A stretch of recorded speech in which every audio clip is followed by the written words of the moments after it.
ਅੱਜ ਅਸੀਂ ਸ਼ੁਰੂ ਕਰਦੇ ਪਏ ਇੱਕ ਨਵੀਂ ਕਹਾਣੀ ਸਿਲਸਿਲਾ ਲੋਕ ਕਹਾਣੀ।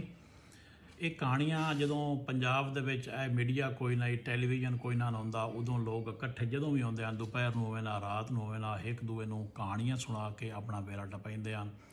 ਅਕਸਰ 8 ਕਾਠਿਆਂ ਦੇ ਉੱਤੇ ਬੱਚਾ ਪੈਦਾ ਹੁੰਦਾ ਤਾਂ 8ਵੇਂ ਦਿਨ ਪੂਰੀ ਰਾਤ ਐਡੀਆਂ ਲੰਮੀਆਂ ਕਹਾਣੀਆਂ ਵੀ ਹਨ ਕਿ ਉਹ ਪੂਰੀ ਰਾਤ ਇੱਕ ਕਹਾਣੀ ਚੱਲਦੀ ਰਹਿੰਦੀ ਹੈ। ਕਹਾਣੀਆਂ ਦੇ ਵਿੱਚੋਂ ਕਹਾਣੀਆਂ ਨਿਕਲਦੀ ਜਾਂਦੀਆਂ ਹਨ। ਇਹਨਾਂ ਕਹਾਣੀਆਂ ਦਾ ਤਜੱਸੁਸ ਦੀ ਆਪਣੀ ਚੱਸ ਹੈ, ਕਿਰਦਾਰਾਂ ਦੀ ਆਪਣੀ ਚੱਸ ਹੈ।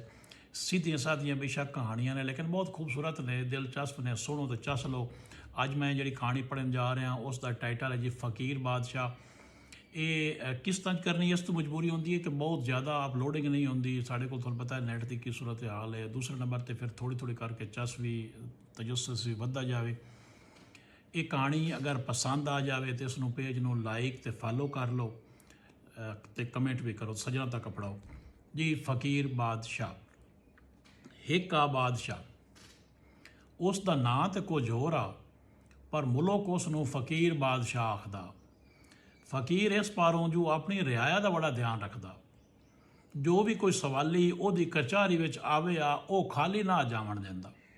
उहदी घर वाली एडी नेक जनानी आ जितना वो आप आ। उस बादशाह ते 2 बाल हन। उहदे बारे ये मशहूर आ जो भी कोई आके सवाल करे वो खाली किसी नूं नहीं जावन दिंदा। एक दे बादशाह कचहरी लाई हुई तो एक फकीर आके बह गया।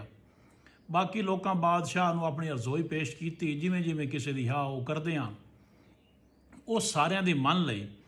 फकीर कोई सवाल ना किया। बादशाह वजीर नूं आख्या पता कर ये फकीर क्यों बैठा है, ये सवाल भी कोई नहीं किया तो बैठा भी ढेर टाइम का है। वजीर गया, उस जाके फकीर तो पूछया तू धम्मी दा बैठा है, कोई सवाल ना किया, गल की है? बादशाह की कचहरी च आया होया तो इंज तो मूँह बंद करके नहीं ना बवेंदा। उस आख्या मेरा सवाल बारा है, सोचता हाँ तेरे बादशाह तू पूरा होसी कि ना होसी। वजीर वापस आ गया, वो परेशान तो होया। उस आके बादशाह को दसिया। फकीर आखदा है जो मेरा सवाल बहु बारा है, करदा इस तो नहीं पिया जो तेरे बादशाह तू पूरा होसी या ना होसी। इतण ताईं कचहरी का वेड़ा मुक गया। बादशाह आख्या वजीर नूं उसनूं आखी धम्मी आ जावे, कचहरी में सवाल पुछ के जवाब देसां।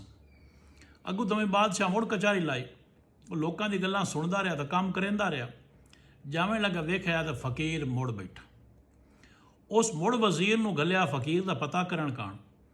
वजीर मुड़ गया, उस जाके फकीर नूं आख्या बादशाह सदेंदा ही।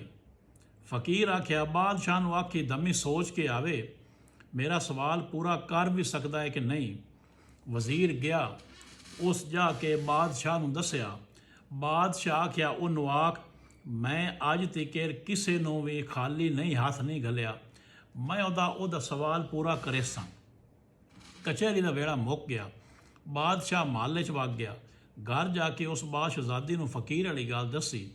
बादशहजादी आख्या फकीर डरदा किस गल तो पिया है, तो अज तक किसी नूं खाली हाथ नहीं घलिया, उहदा जो भी सवाल होवे पूरा कर छड्डी। अगू दमी बादशाह कचहरी लाई, सारी रियाया चली गई। उस फकीर नूं सदिया। फकीर आख्या बादशाह आख्या फकीर नूं दस मंग। फकीर जी की कुछ मंगदा है तू? रब दा दिता मेरे को सह कुछ है, मैं तैनूं किहड़ा पल्लियों देना है? रब दे दिते जो देना है। मैं रब दा दिता ही अगे बादशाही दे विच वरताइंदा, इस मेरा कोई कमाल नहीं।